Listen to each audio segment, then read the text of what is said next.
मेरी माँ मुझे मेरे पापा के मरने के बाद अपने गांव और कबीले वालों से दूर लेकर शहर आ गई थी। मैं बहुत परेशान थी।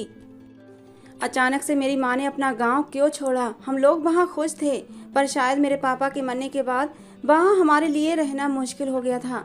मेरी माँ और मेरे पापा में बहुत मोहब्बत थी। फिर एक दिन अचानक ही एक रोड एक्सीडेंट में मेरे पापा की जान चली गई थी। मेरी और मेरी माँ की तो दुनिया ही लुट गई थी। पापा के मरने के बाद पहले तो मेरी माँ वहीं रहने लगी थी जहाँ हम जैसे और भी लोग रहते थे, पर एक दिन अचानक मेरी माँ ने अलग रहने का फैसला कर लिया। पापा के मरने के बाद मेरी माँ बहुत चिड़चिड़ी सी हो गई थी।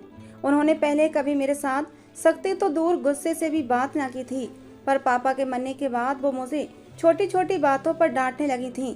पहले पहले तो वो मुझे घर पर छोड़कर ही काम पर चली जाया करती थी, पर अब कुछ दिनों से वो मुझे अपने साथ लेकर ही जाने लगी थी। मेरी माँ रोज मुझे चादर में छुपा कर ले जाती कि मेरी सिर्फ आंखें नजर आती थीं। जहाँ भी जाती अपने साथ लिए घूमती थीं। साथ ही मुझे समझाया करती कि तेरी आवाज़ कोई सुनने ना पाए। अक्सर तो उनके साथ के लोग मुझे गूंगा समझने लगते थे।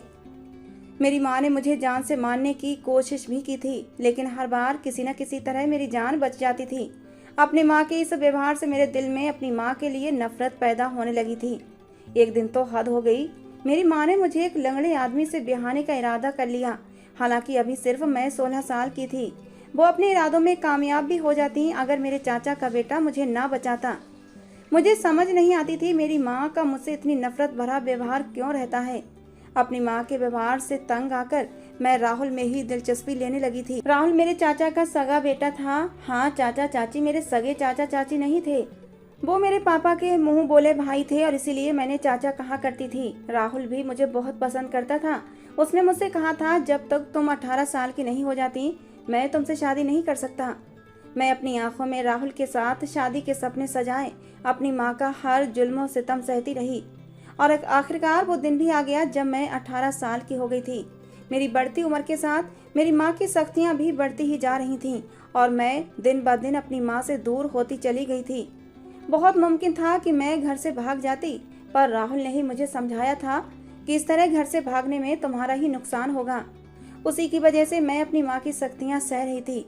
जिस दिन मैं 18 साल की हुई उस दिन राहुल ने मुझसे कहा कि अब तुम 18 साल की हो चुकी हो तो तुम्हें अपने खानदान की रस्म के अनुसार इस रस्म को जल्दी ही पूरा करना चाहिए, ताकि फिर मैं तुम्हारी माँ से तुम्हारा हाथ मांग सकूं। मैं चाहती थी मैं जल्द से जल्द अपनी माँ से छुटकारा हासिल कर सकूं, लेकिन मुझे इस रस्म के बारे में बिल्कुल भी अंदाजा न था कि वो क्या होती है और कैसे निभाई जाती है। एक दिन शाम को राहुल ने मुझसे कहा कि रस्म के अनुसार आज तुम्हें सारी रात सड़क पर गुजारनी है। उसने बहुत ही अच्छे कपड़े जूते वगैरह मुझे लाकर दिए थे। साथ ही मुझे ब्यूटी पार्लर से भी तैयार करवाया था। वैसे तो मैं बहुत खूबसूरत थी, लेकिन पार्लर से तैयार होने के बाद तो मैं खुद भी अपने आप को पहचान नहीं पा रही थी। मेरी माँ ने हर मुमकिन कोशिश करी कि मैं राहुल के साथ कहीं बाहर न जाऊं, पर इस बार वो कुछ न कर सकी। राहुल मुझे लेकर वो रस्म पूरी कराने के लिए चल दिया। रात के न जाने कौन से पहर उसने मुझे बीच सड़क पर बिठा दिया था और खुद कहीं आसपास ही छुप गया, ताकि मुझे रात में अकेले होने की वजह से डर न लगे। 2 रातें यूं ही बैठे बैठे गुजर गईं। तीसरी रात मुझे सड़क पर बैठे बैठे अभी कुछ ही देर गुजरी थी कि एक सफ़ेद रंग की बड़ी सी गाड़ी मेरे करीब आकर रुकी। उसमें से 2 हट्टे कट्टे नौजवान निकले और मेरी तरफ बढ़ने लगे। मुझे कुछ डर लगा, मगर मैं अपनी जगह पर बैठी रही कि राहुल मेरे साथ ही था। मुझे उन लोगों के इरादे कुछ अच्छे नहीं लग रहे थे। मैंने राहुल की तलाश में इधर उधर देखा, मगर वो मुझे नजर नहीं आया। मुझे उनके इरादे अच्छे नहीं लग रहे थे। मैं वहां से सरपट दौड़ने लगी। कुछ दूर भागने के बाद मुझे अंदाजा हुआ कि वो गाड़ी तो मेरे पीछे ही आ रही थी। मैं थक कर एक जगह गिर गई थी। जैसे ही मैं गिरी, उस गाड़ी से उतरने वाले आदमी को देखकर मैं हैरान रह गई थी, क्योंकि वो तो मेरा नाम आरती है। मैं मध्य प्रदेश की रहने वाली हूँ। हम गरीब लोग थे और हमारे आसपास रहने वाले लोग भी सारे गरीब ही थे। मेरे घर में हम सिर्फ 3 लोग थे, मैं, मेरे पापा और मेरी माँ। मेरे पापा मुझसे बहुत मोहब्बत करते थे। मैं जब छोटी थी तो मेरे पापा मुझे बिल्कुल शहजादियों की तरह रखते थे। मेरी माँ भी मुझसे बहुत मोहब्बत करती थी। लेकिन जब मैं 11 साल की हुई तो मेरी जिंदगी पूरी की पूरी बदल गई थी। मेरे पापा एक रोड एक्सीडेंट में अपनी जान से हाथ धो बैठे। मेरे पापा के मरते ही मेरी दुनिया भी ख़त्म हो गई थी। मेरी बही माँ जो मेरे बाप की ज़िंदगी में मुझ पर अपनी जान छिड़कती थी, अब उसी माँ को जैसे मुझसे नफरत हो गई थी। वो हर वक्त मुझे किसी न किसी बात पर रोकती टोकती रहती थीं। जैसे जैसे मैं बड़ी होती जा रही थी, उनकी सख्तियाँ मुझ पर बढ़ती ही चली जा रही थीं। पहले तो वो मुझे घर पर अकेला छोड़कर काम पर चली जाती थीं, मगर अब तो उन्होंने मुझे एक बड़ी सी चादर लाकर दी थी और जहाँ भी जाती मुझे उसे चादर में लपेटकर अपने साथ लेकर जाती। वैसे हम गरीब घराने से संबंध रखते थे, लेकिन मेरे पापा मेहनत से काम करते थे और हम माँ बेटी आराम से अपने घर में सुख चैन की जिंदगी जी रहे थे। लेकिन जब से पापा की मौत हुई थी, माँ ने दूसरों के घरों में जाकर काम करना शुरू कर दिया था। पहले तो माँ अकेले ही काम पर जाती थी, मगर कुछ दिनों से उन्होंने मुझे भी साथ ले जाना शुरू कर दिया। वो मुझे चादर में ऐसे छुपाती कि सिर्फ मेरी आंखें ही नजर आती थीं। उन्होंने मुझे सख्ती से मना कर दिया था कि मैं जब भी उनके साथ रहूं तो मैं कोई भी आवाज़ ना निकालूं। उनके साथ काम करने वाले लोग मुझे गूंगा समझते थे। जिंदगी यूं ही गुजर रही थी। एक दिन मेरी माँ ने मुझे बहुत ही प्यार से अपने पास बुलाया। मैं तो उनकी सख्तियों की वजह से परेशान थी। जब उन्होंने मुझे अपने पास बुलाया, मैं फौरन से दौड़ती हुई उनके पास गई, उनके गले से लिपट गई। काफ़ी दिनों के बाद मेरी माँ ने मुझे इस तरह प्यार से बुलाया था।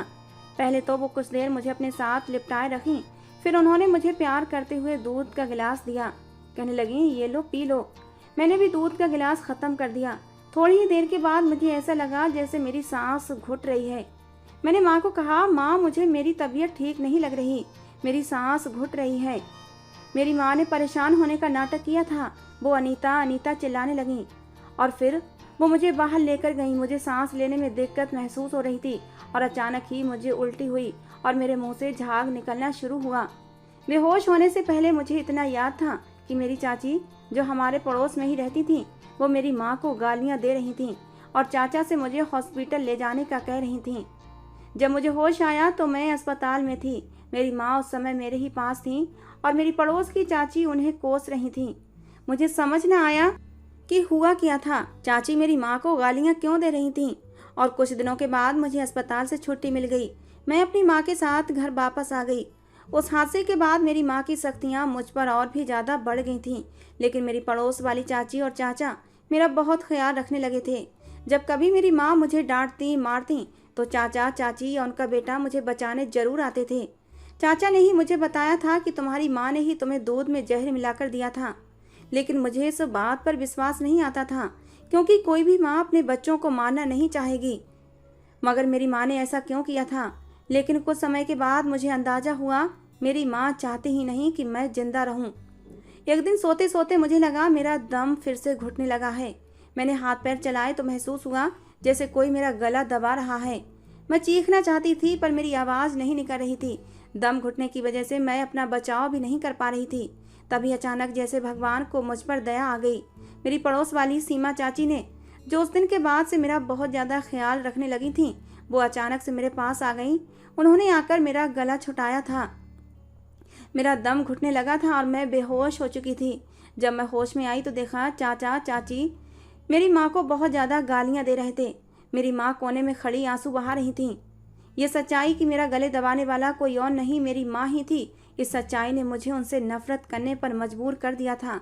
अब मुझे अपनी माँ से नफरत होने लगी थी, पर वजह समझ नहीं आती थी क्यों। मेरी माँ मेरी जान क्यों लेना चाहती थी? मैं तो उनकी अपनी सगी बेटी थी और वो मुझसे कितनी मोहब्बत करती थी। अब तो चाचा चाची और उनका बेटा हर वक्त मेरे आस पास पाए जाते थे। चाचा चाची का एक ही लड़का था जिसका नाम राहुल था। उम्र में मुझसे काफ़ी बड़ा था, पर मुझे अच्छा लगने लगा था। अगर चाचा चाची मेरे ख्याल में थोड़ी बहुत कमी करते तो वो उसे फ़ौरन पूरी कर देता। राहुल मेरा बहुत ख्याल रखने लगा था। मेरी माँ को भी अब उन लोगों के होते हुए मौका नहीं मिल पा रहा था कि वो फिर से मेरी जान लेने की कोशिश करती। हाँ, वो मुझे समझाती रहती कि इन लोगों के आसपास ज़्यादा मत रहा करो, इन लोगों पर इतना ज़्यादा विश्वास मत करो, ये हमारे कोई नहीं हैं। जबान से कहने से ये तुम्हारे सगे चाचा चाची नहीं हो जाएंगे, इन लोगों से दूर रहा करो। अब उन्होंने मुझे अपने साथ काम पर ले जाना छोड़ दिया था। घर में हर वक्त कोई ना कोई मेरे साथ उन लोगों में से होता था और मेरी माँ हर वक्त उनसे लड़ती झगड़ती रहती थी। कहती मेरी बेटी है, मैं जैसे चाहूँ रखूँ, तुम लोग कौन होते हो मेरे घरेलू मामलों में दखल देने वाले। तो चाचा चाची उन्हें धमकाते हैं कि अगर तुमने अनीता पर कोई भी सख्ती की तो हम पुलिस में जाकर रिपोर्ट कर देंगे और फिर जेल की सलाखों के पीछे सड़ती रहना। मेरी माँ यहीं पर दब जाया करती थी। इसलिए उन लोगों को ज़्यादा कुछ कहती नहीं थी। अब तो मैं भी हर वो काम करती जिसे करने से मेरी माँ मना करती थी। चाचा चाची ने ही मेरा सरकारी स्कूल में दाखिला भी करवा दिया था। चाचा चाची मुझे बहुत अच्छे लगने लगे थे, अपनी माँ से भी ज़्यादा। वो लोग मुझे अपने लगने लगे थे और अपनी माँ मुझे दुनिया की सबसे बड़ी दुश्मन लगती थी। समय धीरे धीरे गुजरने लगा और मेरी माँ अपनी पूरी कोशिशों के बावजूद भी मेरी जान न ले सकी। हाँ, उनकी कोशिशों के बाद से मेरी अपनी माँ से नफरतें बढ़ने लगी थीं। मुझे लगता था मेरी माँ मेरी खूबसूरती से जलती है, क्योंकि चाचा चाची ने ही मुझे बताया था कि तुम्हारी माँ दूसरी शादी करना चाहती थी, पर उनके होने वाले पति को तुम्हारी खूबसूरती ज़्यादा पसंद आ गई और वो तुम्हारी माँ को छोड़कर तुमसे शादी करने की ख्वाहिशमंद हो चुका था। पहले तो मैं उन लोगों की बातों पर ध्यान नहीं देती थी, लेकिन जब मेरी माँ लगातार मेरी जान की प्यासी हुई तो मुझे उन लोगों की बातें सच लगने लगी थीं। अब मैं 16 साल की हो गई थी। मेरी माँ ने मुझ पर यूं भी आजकल ध्यान देना कम कर दिया था। मुझे लगा कि शायद मेरी माँ सुधर गई है, लेकिन मैं गलत थी।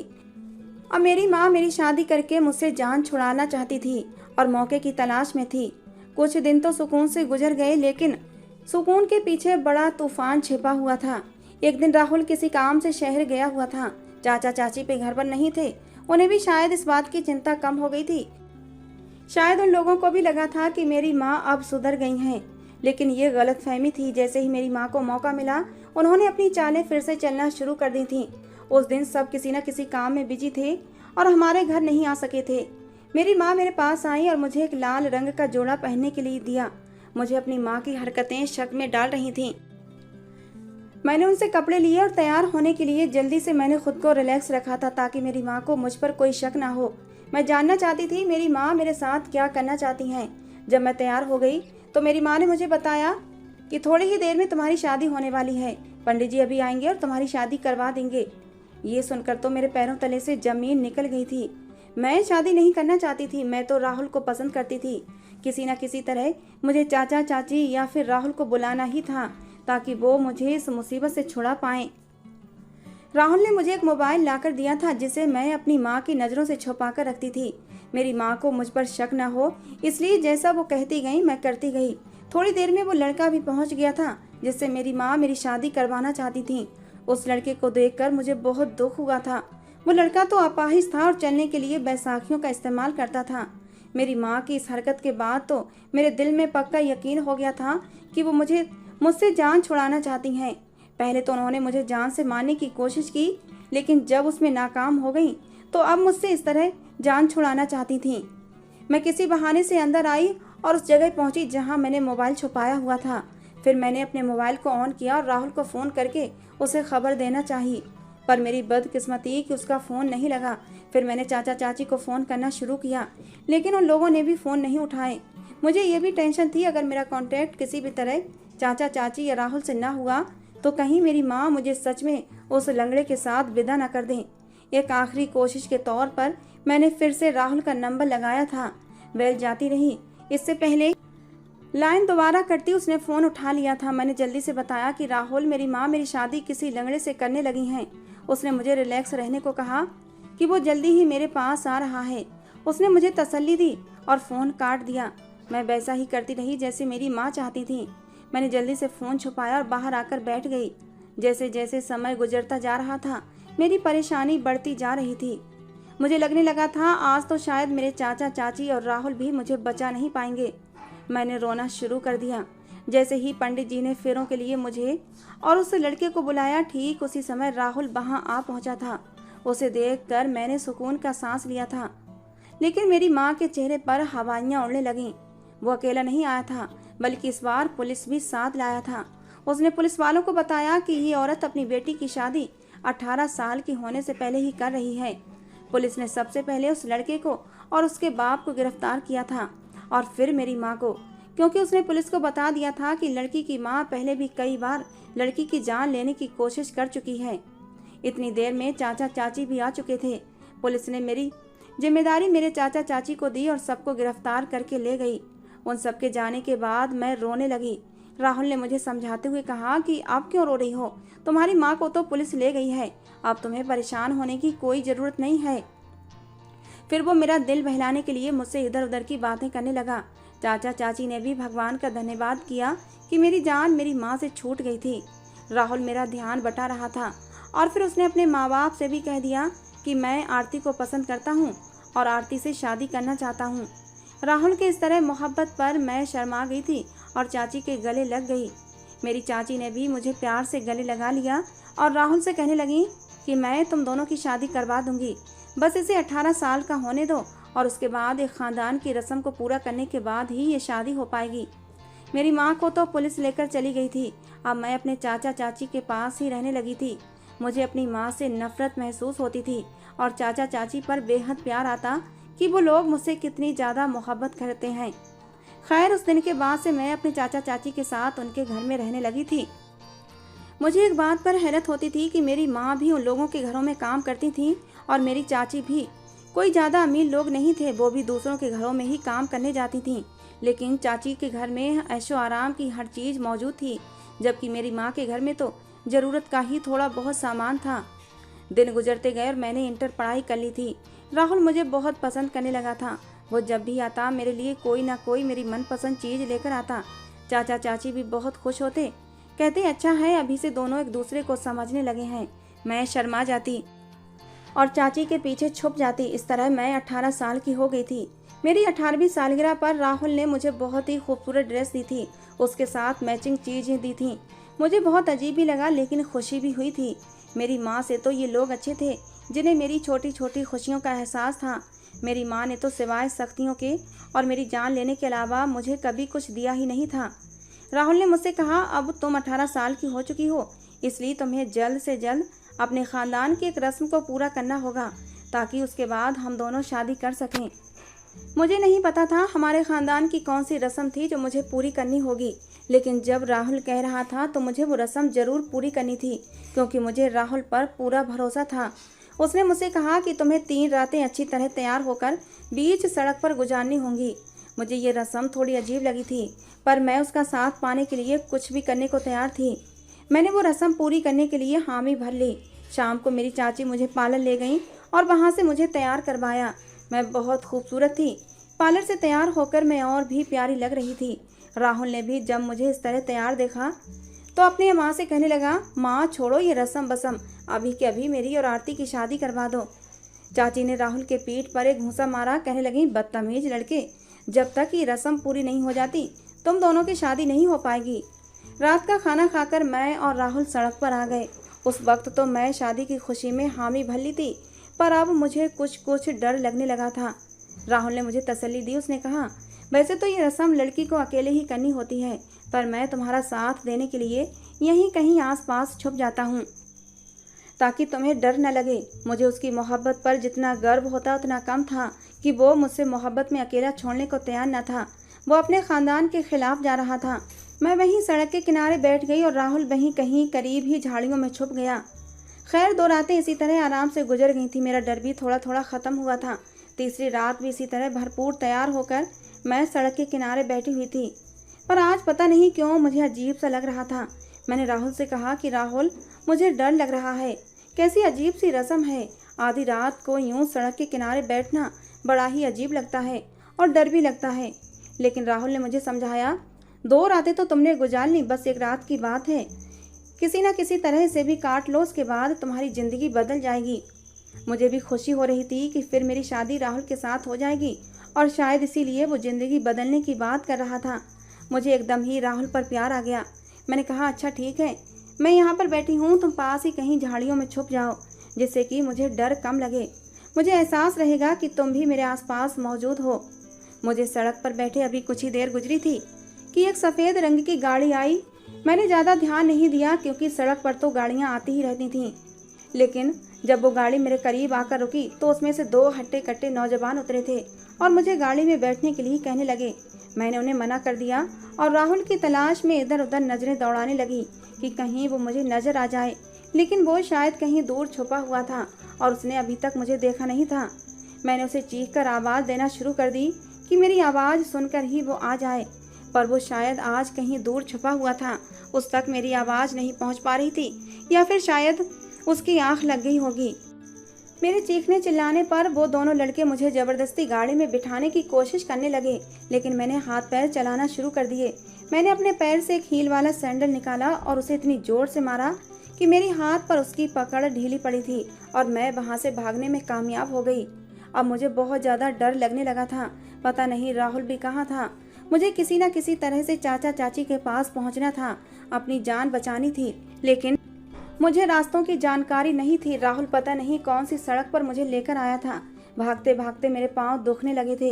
एक दो जगह मैं जोर से गिरी भी थी और मेरे पैरों से खून निकलने लगा था, लेकिन मैं अपनी चोटों की परवाह किए बगैर भागती जा रही थी। तब मुझे एहसास हुआ कि मेरे पीछे कोई नहीं, तो एक जगह बैठकर मैं सांस लेने के लिए रुक गई, लेकिन मुझे क्या मालूम था मेरी सांस लेना मेरे लिए इतना भारी हो जाएगा। मैं उस सुनसान सड़क पर अकेली बैठी थी। दूर दूर तक किसी इंसान का आता पता मौजूद नहीं था। बस कभी कभी कुत्तों के भौंकने की आवाज़ आती और माहौल को और भी डरावना कर देती। मेरा सांस बहुत ही फूला हुआ था और मुझे प्यास भी लग रही थी। प्यास और डर की वजह से मुझे लग रहा था कि मैं बेहोश होने वाली हूँ। अब मुझ में भागने की बिल्कुल भी हिम्मत नहीं थी। अचानक फिर से वही सफ़ेद रंग की गाड़ी बिल्कुल मेरे पास आकर रुकी, लेकिन इस बार गाड़ी में से उतरने वाले आदमी को देखकर मुझ पर हैरतों के पहाड़ टूट पड़े थे, क्योंकि गाड़ी में से उन दो हट्टे कट्टे नौजवानों के साथ राहुल और मेरे चाचा भी उतरे थे। मैं उन दोनों के लिए कुछ भी बुरा सोचना नहीं चाहती थी। मुझे लगा मेरे चाचा और उनका बेटा मुझे बचाने आए हैं, लेकिन मैं गलत थी। चाचा उतरे गाड़ी से और मुझे 2 थप्पड़ मार दिए। मैं कुछ भी कहती इससे पहले चाचा ने मेरे मुंह पर कपड़ा ठूंस कर मेरा मुंह बंद कर दिया। राहुल ने मेरे हाथ पैर बांध दिए। चाचा ने मुझे गालियां भी देना शुरू कर दी। वो कहने लगे, आज तक मैंने तुम्हारे साथ जो कुछ भी किया है वो सिर्फ इसलिए किया ताकि समय आने पर तुझे आगे बेचकर पैसे कमा सकूं। आज तक तुम्हारा इसलिए ख्याल रखा कि तुम्हारी अच्छी खासी मोटी रकम मुझे मिल सके, और तुमने भागकर मेरा सौदा खराब कर दिया। मैं चाचा की बातें सुनकर हैरान हुई थी। वो तो कभी मुझसे मोहब्बत करते ही नहीं थे, सब दिखावा था। चाचा ने और उसके बेटे ने बस मेरी कीमत खरी करने के लिए मुझे मेरी माँ से इतने सालों तक अपने पास बचा कर रखा था, मुझे आगे बेचने के लिए रखा था। मुझे आज ऐसा एहसास हो रहा था कि काश मेरी माँ मुझे जान से मारने में कामयाब हो जाती। ये हकीकत तो मेरे लिए मरने से भी बुरी थी कि मुझे आगे जिस्म फरोशी के लिए बेच दिया जाएगा। आज मुझे मेरी माँ की बहुत याद आ रही थी, पर मैं कुछ कर नहीं सकती थी। चाचा और उनका बेटा राहुल मेरे सामने ही उन लड़कों से पैसे लेकर मुझे उन लड़कों के रहमो करम पर छोड़कर चलते बने थे। उन दोनों आदमियों ने मुझे गाड़ी में उठाकर डाला और अपनी मंजिल की तरफ चल पड़े। मुझे आज बहुत रोना आ रहा था। मैं रोना चाहती थी, लेकिन मेरे गले से आवाज़ नहीं निकल रही थी, क्योंकि मेरे मुंह में कपड़ा ठुसा हुआ था। मुझे अपनी माँ की याद आने लगी, उनकी सख्तियाँ याद आने लगीं। मेरी माँ पल पल मुझे समझाती थी कि इन लोगों से दूर रहो, ये हमारे अपने सगे नहीं हैं। अगर मैं उस लंगड़े लड़के से शादी कर लेती तो आज मेरी इज्जत सुरक्षित होती, मगर अब सिर्फ पछताने और भगवान को याद करने के अलावा मैं कुछ भी नहीं कर सकती थी। मैंने पूरे दिल से भगवान को याद करना शुरू कर दिया कि हे भगवान, मेरी इज्जत बच जाए।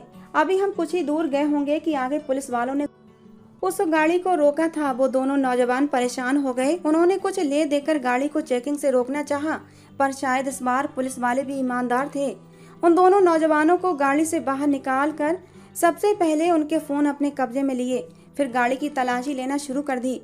उन दरिंदों ने मुझे गाड़ी की डिग्गी में छुपाया हुआ था। मेरा गर्मी और डर से बुरा हाल था। पुलिस वालों ने मुझे डिग्गी से बाहर निकाला था। वो मुझे और उन लड़कों को ले जाकर थाने पहुंच गए थे। थाने पहुंचकर मुझे अपनी माँ को देखकर बेहद खुशी हुई थी। मुझे विश्वास नहीं आया कि मुझे बचाने वाली मेरी माँ थी। मैं और मेरी माँ एक दूसरे के गले लगकर रोने लगे। पुलिस की आंखों में भी आंसू आ गए थे। कुछ देर में पुलिस ने मेरे चाचा चाची राहुल को भी गिरफ्तार कर लिया था। मुझे हैरत हो रही थी, उन लोगों ने मुझे कितने सालों तक प्यार मोहब्बत के जाल में फंसाए रखा, लेकिन मुझे हैरत तो मेरी माँ के व्यवहार पर हो रही थी। कहाँ तो वो मेरी जान की दुश्मन बनी हुई थी और कहाँ मुझे खुद से अब एक सेकंड के लिए भी अलग नहीं कर रही थी। मैंने अपनी हैरत दूर करने के लिए अपनी माँ से पूछ लिया कि आप मेरी जान क्यों लेना चाहती थी। माँ ने मुझे बताया कि तुम मेरी सगी औलाद नहीं हो। हम लोग जहाँ पर रहते थे वहाँ के लोगों का यही काम था। वो पहले छोटी बच्चियों को अगवा करते, फिर जब वो बड़ी हो जाती तो उनको आगे बेच दिया जाता था। किसी वजह से वो लड़कियाँ अगर बेचने से रह जाती तो उनकी शादी गिरोह में ही आपस में कर दी जाती थी और एक नई लाई हुई बच्ची उन्हें पालने के लिए दी जाती थी। मेरी माँ ने बताया कि मुझे भी इसी तरह अगवा करके लाया गया था और तुम्हारे बाप के साथ मेरी शादी कर दी गई। शादी के कुछ समय बाद ही तुम्हें अगवा करके लाया गया और तुम्हारी जिम्मेदारी मेरे सर डाल दी गई। मेरे पापा तो मुझे सगी बेटियों वाली मोहब्बत करते थे और उन्होंने फैसला कर लिया कि वो मुझे आगे नहीं बेचेंगे।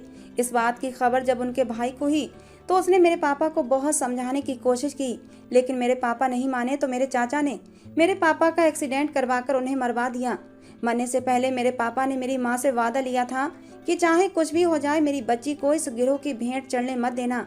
फिर मेरे पापा के मरने के बाद मेरी माँ ने मुझे उस गिरोह से बचाने के लिए अपने साथ रखना शुरू कर दिया, लेकिन पता नहीं चाचा चाची को कैसे माँ के इरादों का पता चल गया और वो भी माँ के पीछे पीछे ही चले आए और वहीं आसपास ही रहने लगे। वो मुझ पर सख्तियाँ भी इसलिए करती थीं ताकि मैं किसी की नज़र में ना आ सकूं। मुझे छुपा छुपा कर रखती थीं, पर मेरे चाचा और चाची इस बारे में सब जानते थे। उन्होंने ही मेरे दूध में जहर दिया था ताकि मुझे मेरी माँ से बदगुमान कर सकें। उन्होंने ही मेरा गला घोंटने की कोशिश की थी ताकि मैं अपनी माँ से नफरत करने लगूं।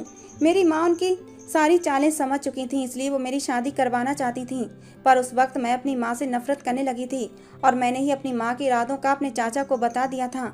मुझे अब अफसोस हुआ था अपने आप पर कि क्यों मैंने अपनी माँ को, जो मेरी सगी माँ नहीं थी लेकिन उन्होंने मुझे पाल पोस कर बड़ा किया था, मैंने क्यों उन पर शक किया। मेरी माँ ने पुलिस वालों को सारी सच्चाई बताई थी और मेरे चाचा चाची के बारे में भी बताया कि वो मेरी बेटी की ज़िंदगी बर्बाद कर देंगे, वो उसे कोठे पर बेच देंगे और उससे गलत काम करवाएंगे। उस दिन ऐसा इत्तेफाक था कि पुलिस वाले मेरे चाचा चाची के घर ही आ रहे थे कि रास्ते में वो गाड़ी मिली थी और इस तरह मैं बच गई थी। अब तो इन बातों को कई साल गुजर चुके हैं। मेरी माँ ने मेरी शादी बहुत अच्छी जगह करवाई है और अब मैं अपने पति और बच्चों के साथ एक खुशहाल जिंदगी गुजार रही हूँ। पर जब भी गुजरे हादसों को सोचती हूँ तो मेरे रोंगटे खड़े हो जाते हैं कि अगर मेरी माँ मुझे समय पर ना बचाई होती तो आज भी मैं उन्हीं लोगों की तरह गंदगी से लिपटी जिंदगी गुजार रही होती। दोस्तों, आज की कहानी कैसी लगी जरूर बताना। पसंद आई हो तो प्लीज़ लाइक करना। रोज़ एक नई कहानी सुनने के लिए हमारे चैनल को भी सब्सक्राइब करना।